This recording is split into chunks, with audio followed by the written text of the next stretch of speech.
What's going on, AIM Sports Gang? Yes, we're back at it.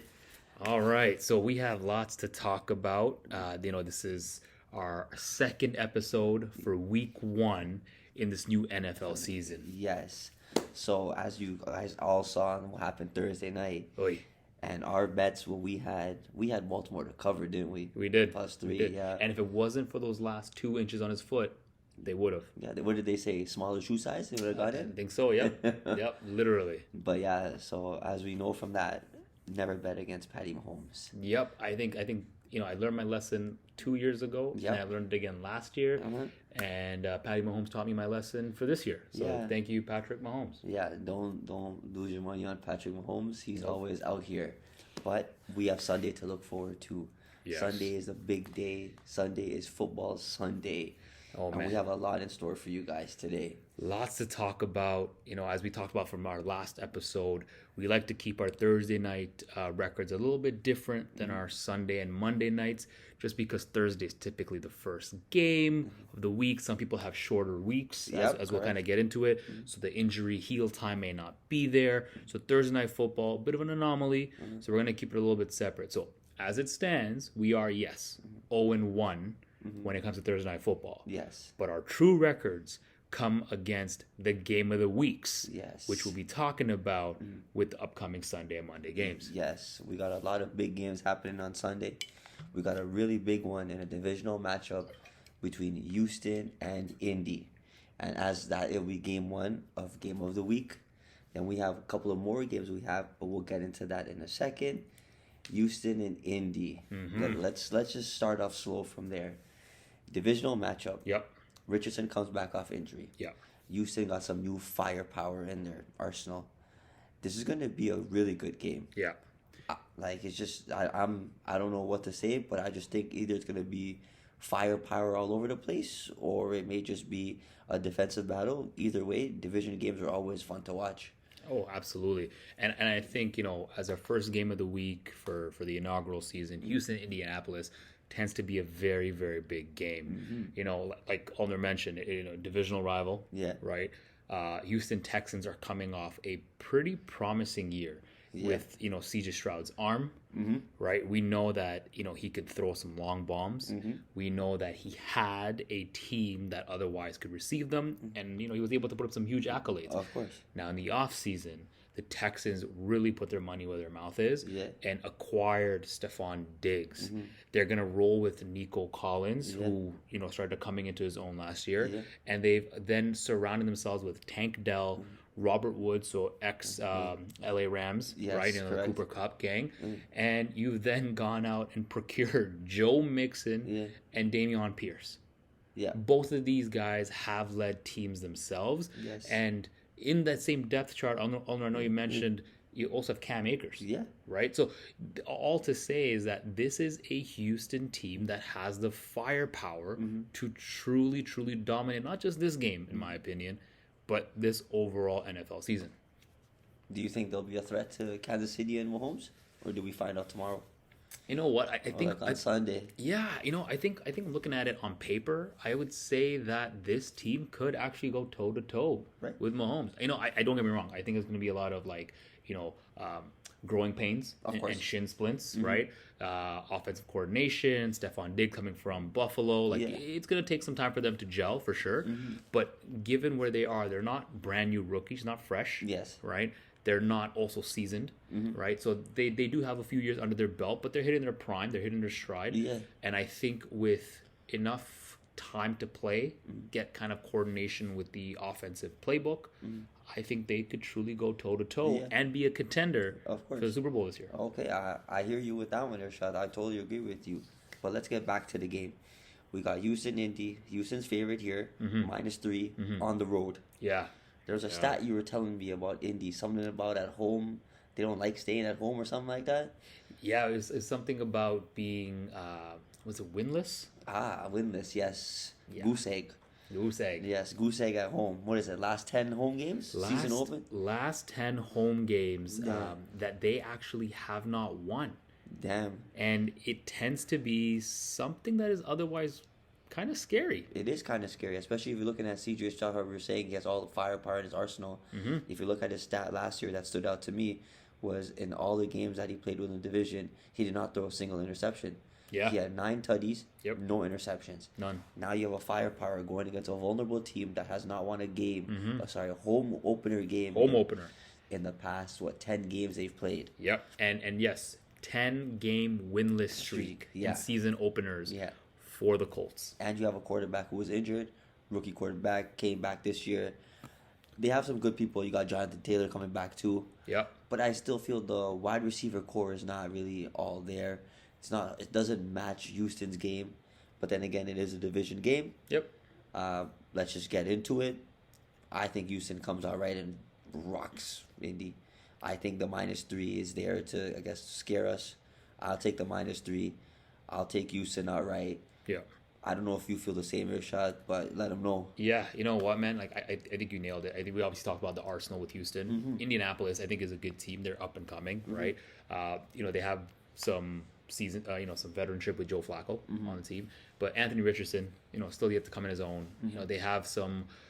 They have players who otherwise I don't think can hold down the team single-handedly. Like you have Michael Pittman. He definitely has experience. He definitely has had his share of successes, but him being the only wide receiver one on that core, it's tough. Their second, Josh Downs, is out currently at the moment, right? Adonai Mitchell is now going to have to pull up in that role. Their next slot receiver might rotate between Mitchell and Pierce. Yeah. So you're going to have to see that rotation, and I just don't think there's enough depth and skill in that depth that can otherwise offset potentially the skill or the inexperience from someone like Anthony Richardson. No, for sure. Now, if they change it up with Joe Flacco mid-year, that would be a little interesting because now you have some veteranship at the helm.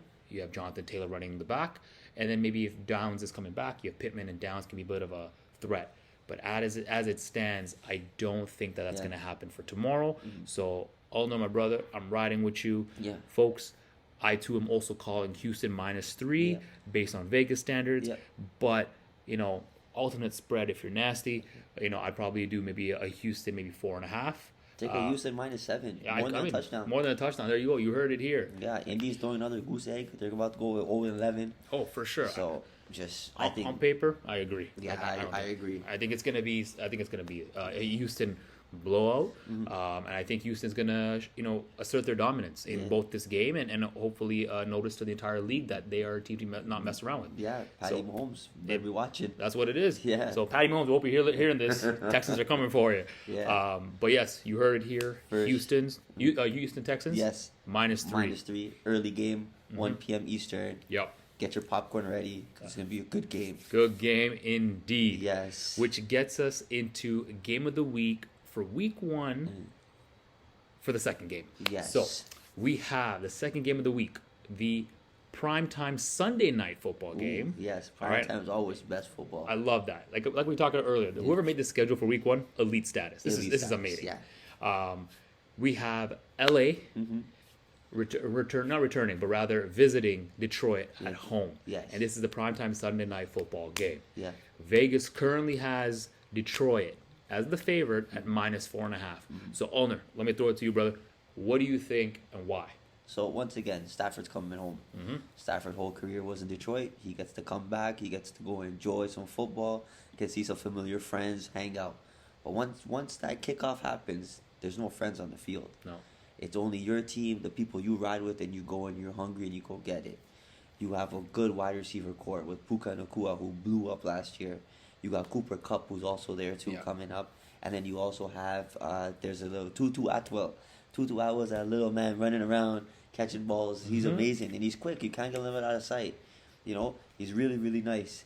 I think here it's going to be a good game. It's going to be a shootout. Yeah. They're both going to go at each other. And I feel this game, according to the spread, should be a closer game than what it is. Yeah. To me, I feel primetime game. Everyone's going to be watching. The lights are going to be bright. Matthew Stafford always shines when the lights are bright. Cooper Kupp is coming back for vengeance. He's going to play a big role in it. I and my brother are taking LA Rams to cover +4.5. Yeah. I don't know if you feel the same or what you think. Let them know. Yeah, honestly, there's a lot to talk about with Detroit. I mean, I think we talked about it last episode as well. It's like seeing your ex all over again, right? And I think, Jared Goff doing a 1-to-1 transfer with Matt Stafford, kind of just getting a change of scenery. Of course. We've both seen both of them actually do quite well in their respective places. Yeah. You know what I mean? Like, one, I don't think did substantially better than the other. I think I they just both feel they fit perfectly where they do, so it's good. And I'm happy for them, truly, right? Like, it's good. Now, with Jared Goff, one of the things that, we saw is the growth of Jared Goff and the report to Sam Laporta. Mm-hmm. Sam Laporta's, rapport, it might be too premature to kind of say, hey, is this like a Kelsey Mahomes kind of connection? Mm-hmm. I don't know. But they definitely do have a great, chemistry on the field. Mm-hmm. So I definitely think that he's going to be his go-to man looking for that. At the same token, you also have a threat in Amon-Ra St. Brown. Yes. Right? Like he, by definition, in many fantasy drafts, I'm sure, is a wide receiver one through and through. Yes. But more importantly, you also have the growth and leadership of David Montgomery, but Jahmyr Gibbs. Yeah. Like, Jahmyr Gibbs is coming through to his own. I wouldn't be surprised if they're already splitting the load 50-50. Yeah. Or if Gibbs actually ends up taking up, the primary backfield role, For sure. as the season progresses. So I do think there's a lot happening for the Detroit Lions that, it leads me to understand why Vegas has them at -4.5. That being said, you can't discount the Rams, right? You have Stafford, right? You have Kyron Williams. He had a great season. Great season. Great season last year. Yeah, and they also, I think it's a rookie running back too, right? Blake Corum. Yeah. So, And something Sean McVay had said in the offseason, especially with the changes in the special team and the initial kickoff, is Kyron Williams might be actually returning some return some kicks here. Yeah. Which means in a good way for those who own Kyron Williams on their fantasy team, it could be additional touchdown potential. Yeah. But on the negative light, it could lead to further injury. For sure. Right? I mean, you're going impact to impact. It's no longer a 5-yard jolt into the line of scrimmage. You're going hard, and you're hitting somebody. It could be a problem, which leaves the door open for someone like Blake Corum to step in and fill that lead backfield role. Yeah. Whether it's injury, whether it's exhaustion, whether it's fatigue, it could be a million and one things. I definitely think there's some shifts happening. We, of course, have, Cooper Kupp, Puka Nacua. Cooper Kupp, I thought maybe had a mediocre season last year, I'd say. Coming back from injury, too. I think, he was trying to take his time, but I think after the offseason here today, I feel like he's going to come hungry 100%. Yeah. And let's see what happens. And I agree. And I think that's what it is. I think he's going to be coming back from an injury last year. I think he may be underwhelmed for some fantasy managers, myself included. Yep. And I think, we're going to see the resurgence of Cooper Kupp's dominance in that, which means that now he has he being Matt Stafford, has a proper 2 and 3 actual receiving core. Cooper Kupp being back in his normal role, Puka Nacua, DeMarcus Robinson. So you, of course, have, some veteranship there. Tutu Atwell still hanging around. Yeah. So there's a lot of things happening. And it's because of this that I think, you and I spoke about the spread. Yeah. Vegas has -4.5 Detroit. But based on what I'm seeing, especially week 1, I'm riding with you, my brother. Yeah. I'm also calling +4.5 for the Rams. Yes. I think it's going to be a shootout. I 100% agree with you. I think it's going to be a back and forth. I think it's going to be a battle. It's going to be a great game. And like I said, primetime Sunday Night Football. This is amazing. Yeah. And a part of me thinks that Detroit will win the game, but the Rams are not going to lose by more than 4.5. Exactly. So the official, count that we have here at AIM Sports is that it's +4.5 LA. And then for me, Urshad, I might throw a little dash on maybe a little, money line on just Detroit to win. But I'm still calling +4.5 as the main bet. Nice. On LA Rams. I'm riding with you, bro. Yeah, riding with you. Yeah, even a fun fact here, too. The last 9 games that they played against each other, the Rams have covered their spread 6 out of 3 times. There you go. So that, stick to the trends. You see that. That's going to be a really good game. Again, ladies and gentlemen, if you finish your first bag of popcorn at 1 o'clock, you better get another bag of popcorn for 8:15. That's it. Eastern time, yes, because you're going to need to finish the whole bag of popcorn or kernels, whatever it is. Get your snacks ready. Yep. Which leads us to our final game of the week. All right, lay it on them. What do we have? Which does not happen on Sunday. Oh, man. It happens on Monday night. I guess so. The return of Aaron Rodgers. he himself, Aaron Rodgers, they'll be playing the San Francisco 49ers. Elite schedule. Just amazing. That game is going to be beautiful. Aaron Rodgers gets to come back. Yeah. Take a snap for the first time since last year. Since he took a snap for the first time last year. What was it, in Buffalo where he got injured and he was out? So this game is going to be really, really good. The Jets are poised to play with Aaron Rodgers. You got a good running back too back there. Their defense is also hyped up as well too. As we know, the Jets defense has been okay. Yeah. They've had their ups and downs, but they've never had that quarterback or that leadership that will give them the lead, provide them, get them points for them to at least sit back and take risks on defense. Yeah. You know, before that, they were with Zach Wilson. They weren't really able to take a risk because if they made a mistake, the team wasn't going to get the points back. Here, if they do make a mistake and high risk, high reward, right? But with Aaron Rodgers, you're guaranteed to get points. It's Aaron Rodgers. It's consistency. It is at the end of the day, right? So you have a lot of running. So we're going to say here, San Francisco line opens up -4.5. Mm-hmm. This is a tough call for me. Yeah. But before I give you my pick, I'm going to let my brother do some analysis and let you know what he likes and what he's picking. Yeah. You know, the line's 4.5 for San Francisco. Yeah. And I think it's going to be huge. I think, once again, this is going to be a big game for both teams. You know, the resurgence and the return of Aaron Rodgers. Helming a new offense. You have arguably one of the top 3 running backs slated for this year in Breece Hall. You have a wide receiver core that is ready and has hands, has the ability to, you know, catch the throws from their quarterbacks and have the capability to make plays after, right? You have Garrett Wilson, Mike Williams, Alan Lazard, right? You have the core team, and you have some veteranship in Tyler Conklin as well. Yes, right? for sure, yeah. All you needed was this missing puzzle piece in Aaron Rodgers to get the ball going. So I do think that, you know, it's going to be a solid game. That being said, I'm not going to discount the sheer fact that the 49ers are still a Super Bowl contending team. Yes. The reality of it is yes, they could actually make a push and, to your point, actually go toe-to-toe with Patty Mahomes now, like right now. And after the signing of, who was it, Deebo Samuel? Yeah, Brandon Ayuk. Brandon Ayuk, sorry. At 4 years, $120 million. They're tripling down on this team. You have C-Mac, undisputed, probably number 1 running back. You know, last year, the year before that, this year, like, it's good. You have Brock Purdy, who has shown time and time again. Mr. Relevant. I mean, he's still there. He's still kicking, you know? But you have Debo, you have Ayuk, Jennings, you have George Kittle. Like, you have a team that otherwise can... Don't forget Kyle Juszczyk. Oh, yeah, that's right. That's right. You have Kyle Juszczyk as well. One of the rare teams in NFL today that use a fullback. Yep. You know what I mean? That's super underrated, but it is a value to have somebody who plays the fullback position. And I think that is huge.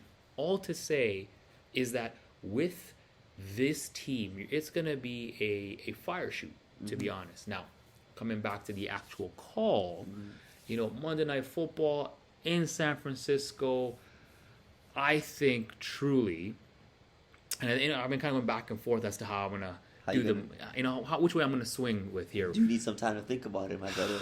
You know or what? do you want me to go ahead and tell you what I feel? After I'm talking out loud with this analysis, I'm like, I don't know how I feel about this. So, you know, folks, listen, I gave my analysis. Come back to me. I'm going to throw it over to Ulner. I got to think about how I'm going to actually figure this one out. So, for me, I believe Aaron Rodgers is coming back. He's going to have a big season. He's going to come hard. The Jets have a top 5 offensive line. They're going to protect Aaron Rodgers with their life. They do not want to see Aaron Rodgers fall down again. You have a good running back in Breece Hall. You got Wilson out there as wide receiver. You got a couple of small pieces here and there. I think 4.5 is a lot. Yes, San Francisco went to the Super Bowl. I still feel like they're a little bit hungover from there. They're going to come back home, not have a lot of film on Aaron Rodgers and how he plays now than what he did before.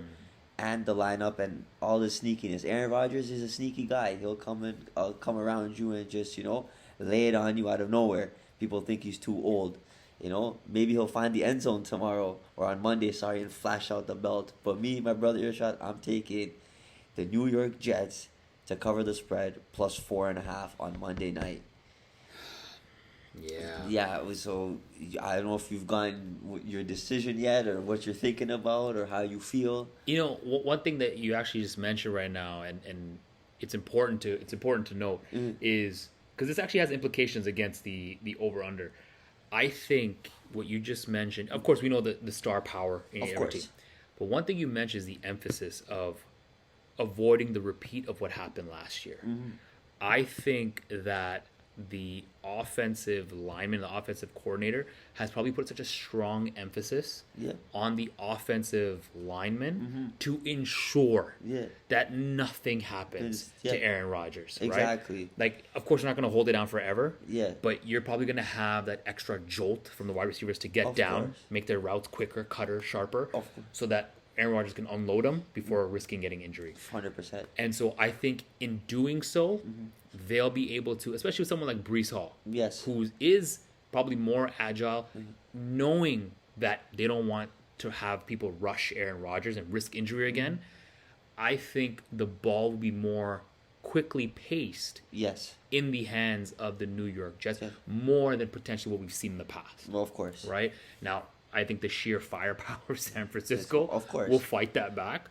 But I think, to your point, there's a lot of protection, a lot of pass protection that I, too, Yeah. am also thinking that it's going to be New York Jets at plus 4.5. Wow. Okay. I think I so. like that. I think so. All right. I like the call. Yeah. So as you guys all heard it here, we had 3 games of the week. All 3 were riding together. We'll go back and review it again. Game 1, we got Houston at Indy, 1 o'clock.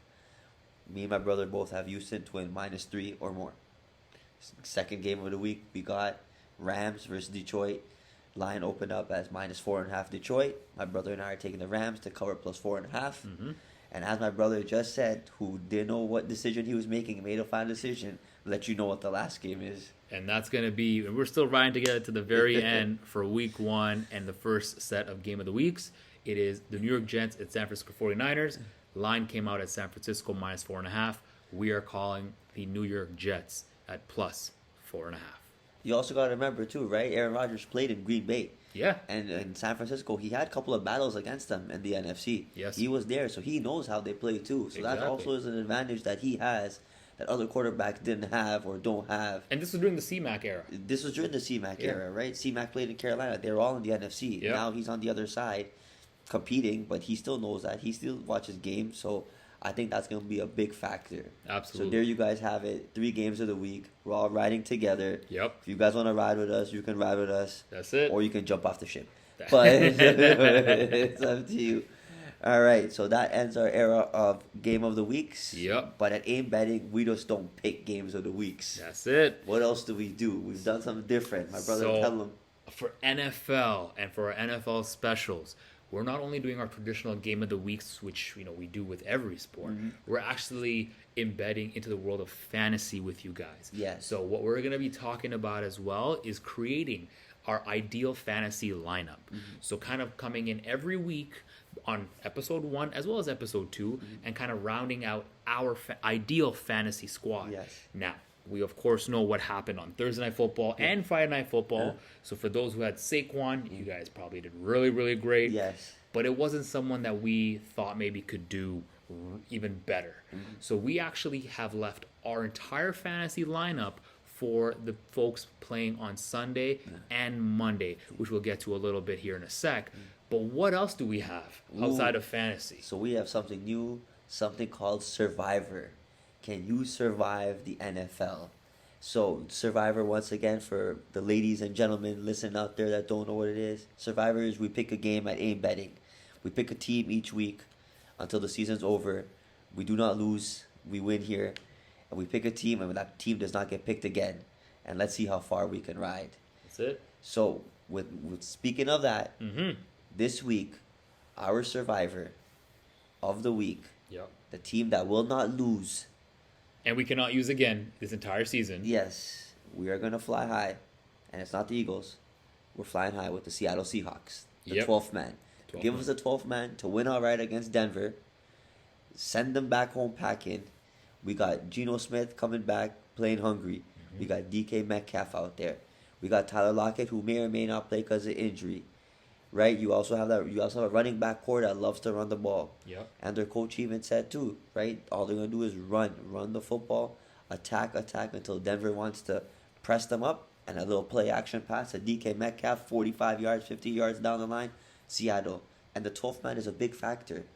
Denver plays in the Mile High.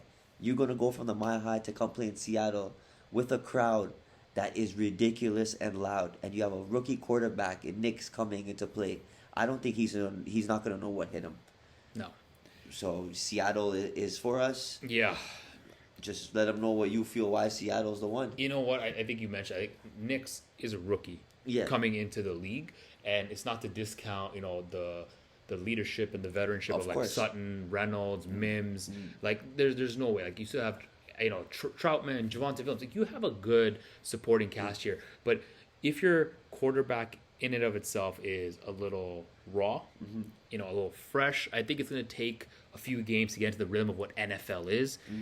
When it comes to not just the hard skills with the throwing, the passing, the physicality, but the soft IQ skills, right? There is no such thing as stop clock. No. Just like in the NCAA, right? In NFL, it is clock management. Yeah. It's on the quarterback. It's that active communication. The quarterback in this particular sport is not only physically being taxed with the bumps, the bruises, the hits, but also remembering countless plays, countless formations, all while being mindful of an overall strategy up and down the field, all while managing an active clock. So there's a lot going on, and I think Bo Nix may fit into that role, but it's not going to be in week one, and not against a 12th man team. And with the new change in head coach, it's in Seattle. Like Seattle's always been a defensive team first. And I think the reality of it is that to have someone with a new head coach, defensive first mentality, a new cornerback, you're going to see the veteranship thrive. You're going to see that ability to kind of step into that role and really take it to the next level, especially, and really hound in on a team that is a little bit kind of, I wouldn't say unorganized, but new, a team like the Denver Broncos. So all to say is yes. My brother and I agree that Seattle is our survivor pick for this week one of the 2024 season. All right. So you guys heard it here first. Seattle survivor. Now on to the next one. Fantasy football.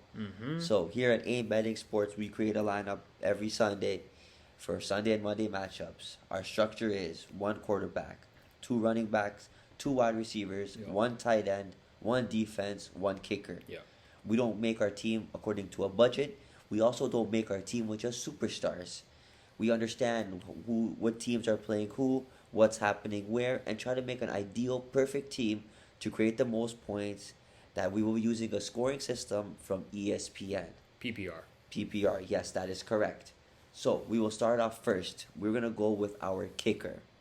Our kicker is coming from the game at 1 o'clock Eastern between the Atlanta Falcons and Pittsburgh Steelers. We are taking Young Ho Ko. We feel at AIM Betting that this game is going to be a lot of kicks. You have a Pittsburgh defense who's nitty and gritty, will stop runs, stop teams from finding the end zone. You have Kirk Cousins on the other side, who also likes to throw interceptions. He's got into good form. I feel they will march down against Pittsburgh, but when they get in towards the red zone, or a little bit between the 30-yard line, I feel Pittsburgh will stop him and allow him to start kicking a lot of field goals. So Young Ho Ko is our kicker. And then our next position, my brother will fill us in. So next one, working up, we got our defense. Yes. So the defense is also picking from another 1 o'clock game. That defense we're going after and selecting is the Cincinnati Bengals. Yes. And there's a couple of things that we look at when making the call here. Of course, we want to make sure that's pretty well-rounded, but we look at the team that they're otherwise playing. So right now, they're playing the New England Patriots at 1 o'clock. First things first, we see the over-under. It's 40.5, with Cincy favored to win by Vegas by -7.5. But beyond that, because at AIM Sports, we don't just look at the numbers, we look beyond that. Yes. And here, we're looking at a team that is relatively new and still trying to, try to kind of play a couple of different formations to see what works, right? You have right now at quarterback in Jacoby Brissett. You know, a running back, you have Ramondre Stevenson. And wide receiver, you have Demario Douglas, Jalen Polk, KJ Osborne. So there's some veteranship there. And at tight end, you have Hunter Henry. So it's not to say Jacoby Brissett and Hunter Henry don't have chemistry. The reality of it is that it just can't be a one-sided pony, right? You have to be able to switch it up. Stevenson, you have to be able to keep the other team on their toes. 100%. And the reality of it is a tight end is not going to go down 70 yards. Yeah. Your wide receivers are. Are the wide receivers capable enough to arguably, get deep in the secondary quickly without having to blow and exhaust Jacoby Brissett's arm all the time to be efficient? And can he switch it up? And can Stevenson then take the pressure off, whether it's a check down, whether it's a drive up the middle or off the side? Reality of it is Cincinnati Bengals will have enough firepower to offset whatever New England throws at them, no matter how they cut it. I wouldn't be surprised if not only do they have at least 2 or 3 sacks in the first half, but we're even thinking personally, a pick 6 is probably slated off by the Bengals, because I think at some point Brissett is going to get a little frustrated. He's going to make a call. He's going to show his hands a little bit too easily. He's either going to fumble it or get picked off, and it's going to end up at a pick 6. So that's kind of the rationale why we're going for the Bengals. At this point, it just makes sense, and I think they're going to overpower them. Yeah, it does, because all you have is Stevenson. Jacoby Brissett can throw the football, yes, but New England's mindset or game plan has always been run the football first. And this is the post-Tom Brady era. It's always been running the ball first. Now, if you have Cincinnati boxing up the square with 8 mans coming in, blitzing every time, without the run, who are you throwing to? Now they stop running and want to throw the football. You have man-to-man coverage. Or you play a cover 3, cover 4. You're here, do a little spy. You have it going. So I think Cincinnati is like a favored and heavy play here on defense. Like my brother said, a pick 6 looks beautiful, sounds amazing. I think Brissett throws 2 picks. I think they even fumbled the football 2 times. I don't see New England even scoring more than even like 10 points, to be honest with you here. I think Cincinnati will go out and have a good one. This might even be the game where Cincinnati gets the kickoff first. You might see opening touchdown off a kickoff. I'm just a bold prediction there, but hey, it's a possibility, right? Now, next we got our tight end position. My brother loves this tight end over here. He thinks this might be the next Kelsey, Patty Mahomes matchup. And we have him on our game of the week of the Watch 2 for Sunday night. And we're taking Sam Laporta. Sam Laporta and Jared Goff are like glue. They love each other. They find each other. They just know where everyone is. But because my brother loves Laporta, I'm going to let him analyze this one here. I'll start by saying I personally have him in my fantasy leagues. Okay, he was the first tight end off, and to me, he was an early round pick. Laporta honestly has the ability to grow into a tight end 1, which he already is, but to really take that skill and elevate it, put some, NFL primer on it, and really just take that all to the next level. Now, you have some veteranship in Jared Goff that's coming down the pipeline there. You have the veteranship from David Montgomery, Amon St. Brown, who can actually impart some wisdom on Sam Laporta. Now, one of the things that we're seeing with Sam Laporta and the connection with Jared Goff is quite literally they have some sort of rapport that is beyond just on the field. Like they have that Kelsey Gronk kind of style of play. And if you look at metrics in terms of points per game, PPR, you see the yardage coming not only from looks, but also post catch movement.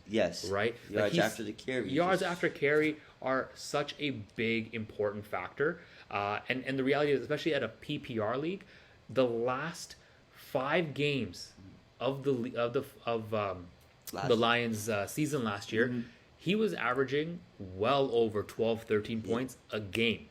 And I think that is huge. In the last 5 games, he scored 2 touchdowns. Right? So don't get me wrong. Perhaps maybe slowed down relative to the rest of the year, but there were games last year that he scored multi-touchdown games. One of them in particular was the game against Denver, where he scored 3 touchdowns. 3. So we know what he's capable of doing. We know what the chemistry is like. And now it's time for him to believe himself. His team now believes in him. And I think that growth will come from here.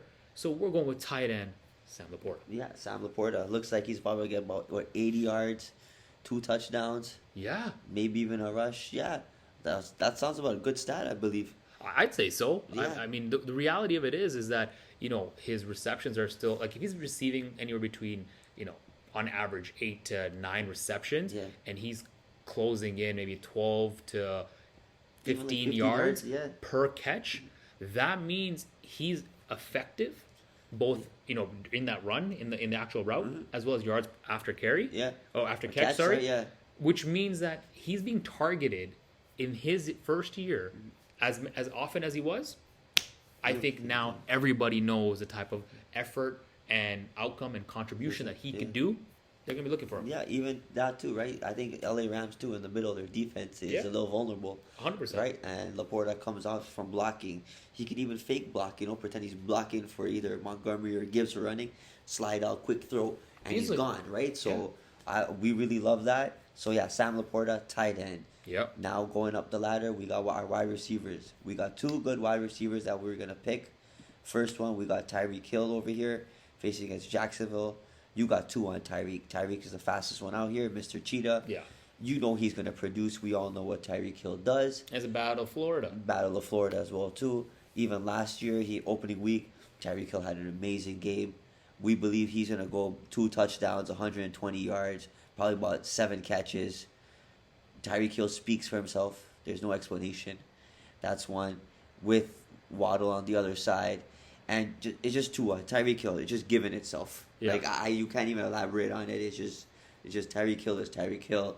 He's even a favorite to be Offensive Player of the Year too. Yeah. So with that, we believe he's gonna go off. That's our wide receiver number 1, and then our wide receiver number 2 is we have my brother's favorite team. We have to New Orleans Saints. New Orleans Saints. Who's our wide receiver? So with this one, of course, being a not a bias, but a proud moment to put as our one of our top wide receivers. We have Chris Olave, or Olave. It depends how you say it, but they're playing tomorrow once again, and they're playing against Carolina. They're playing a very, very novice defense, a very novice offense. I think the combination of the two is going to rattle the chemistry, both while they're on the sidelines, when they're on the pitch, and I think someone like a Derek Carr veteranship throwing to a Chris Olave, I think that connection, A, we already know exists. B, it's tried and tested. C, they have an Alvin Kamara in case of check down or a run up to switch it up. They have a veteran Jamal Williams, and they have Juwan Johnson and Taysom Hill. And Taysom Hill is a jack of all trades. Yes. So we know there's a huge variety here. So I think from here, Chris Olave is going to be able to quite physically outbody the defense of the Carolina Panthers.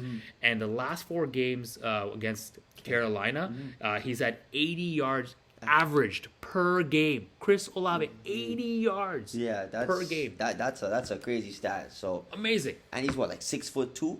Oh, he's big. He's a big guy. He's a big guy. Reminds me of like a Calvin Johnson type. Yeah. With Derek Carr throwing at him. I feel like, they'll do a little curve routes, hitch, a little, they'll go right inside, boom, throw it at him, throw it up in the air as a jump ball. I think Olave will get about, averaging 80 yards. I feel like he's going to get probably about the same amount of numbers and maybe even 2 touchdowns. And this was in the era as well when they actually had a stronger defensive core. Yeah. And he was averaging 80. Yes, exactly. In a defensive matchbook or a playbook like this, where it's a new team, they single-handedly may not have the ability to keep up with him. Yeah. And I think that 80 yards, in my mind, is a conservative number. Really conservative. He might actually be able to pull maybe even a 100-yarder. Yeah. Maybe even a touchdown or 2. Yeah, 100%. So, Olave, wide receiver number 2. Tyreek, wide receiver number 1. Going up the ladder, we got our running backs. Now, these 2 running backs are this year's fantasy are usually 1 and 2. Yeah. But as we saw what Saquon Barkley did on Saturday, it pleads a case where Saquon could go for number 1 at the end of the year. But that's another topic. Our running backs for this week for fantasy is... We got C-Mac at number 1. Christian McCaffrey. We know this. You know this. We all know this. Yes. Number 1, C-Mac. Monday night football at home. What can't he do? What can't he do? Runner up from Super Bowl. He's hungry. He's pissed. He's coming back for the hunger. So our first running back is C-Mac. Don't really need an explanation. Similar to Tyreek Hill, his work does the talking for him. My brother, who's number 2? Number 2, we got Brees. They're facing against each other. Yep. Brees Hall from New York Jets with Aaron Rodgers. As we also, me and my brother said earlier too, right? Aaron Rodgers, they want to protect him. Top 5 O-line of this year, right? We've got a lot of playmakers. You got Brees Hall handing off the ball. Brees Hall can also catch the ball too. Don't get it wrong. Aaron Rodgers can do a lot of play action, handoff, do some blocking. But I feel Brees Hall will do a lot of dirty work. He will get in the end zone, nitty gritty. I see him and C-Mac almost having similar numbers on Monday night. Yeah. Both of them catching, running the football together, scoring the same amount of touchdowns, helping our quarterback, be strong and being there for their team. So once again, aim betting our 2 running backs are C-Mac and Brees Hall, which leads us to our only quarterback of tomorrow or of Sunday and Monday of fantasy. My brother, tell them who we got and why we have this one. Over a lot of quarterbacks, we feel like this one will give us a lot of points. Yeah. And it comes down, before we just drop the name on you guys, it comes down from, us talking about this. This organization, truly in the offseason, put their money where their mouth is. Mm-hmm. They went out and secured some A-list wide receivers to support what was shown to them as a strong franchise quarterback for the years to come, and are now building a receiving core around this individual. Yes.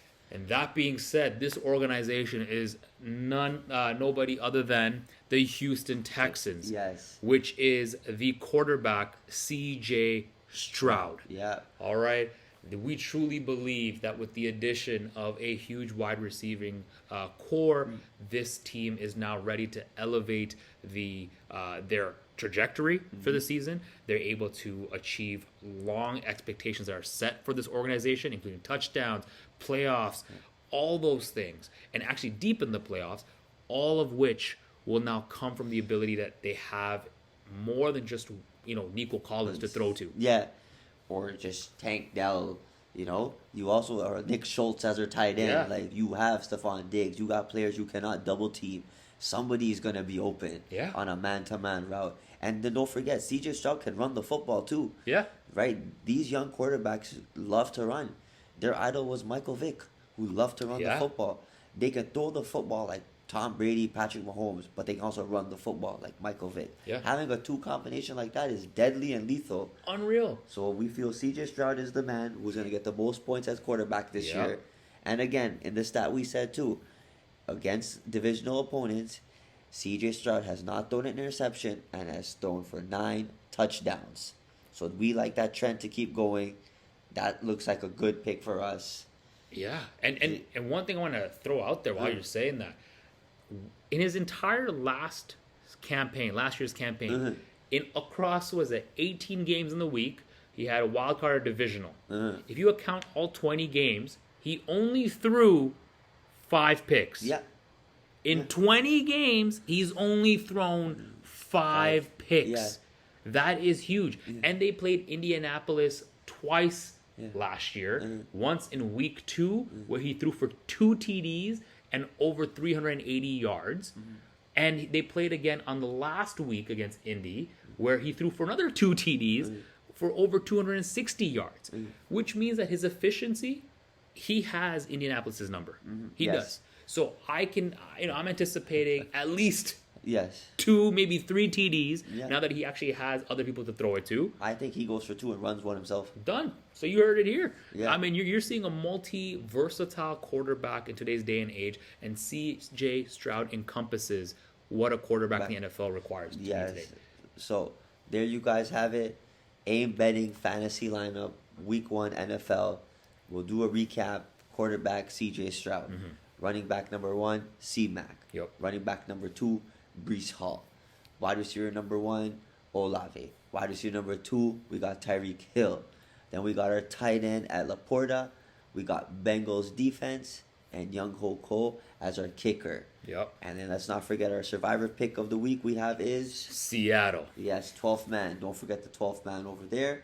And then we're going to round off with our games of the week. My brother will let you know our picks we have. So let's do it. So game number 1, we have Houston at Indianapolis. We're riding together. We're calling Houston -3. Let's go. Then we have game number 2, which is LA and in Detroit for Sunday Night Football prime time. It is called as plus 4.5 for LA. Let's go. And the last game, my brother, for Monday Night Football, throw it to you. Yes, we got Aaron Rodgers and the New York Jets against San Francisco. We got the Jets covering plus 4.5. Yep. So, ladies and gentlemen, you heard it here first. Yes. This is officially our first game of the weeks for the new NFL season campaign. And now, as we do with any single AIM Sports betting, please, please, please bet what you can afford. Yes. We'd love to be part of your research. Please, be mindful of how much you're putting down. Have fun. And, tune in, subscribe, like, and tune into our next episode. Yeah, exactly. AIM betting. We here. We there. NFL's back. Week 1. Let's win some money. We're out. Peace.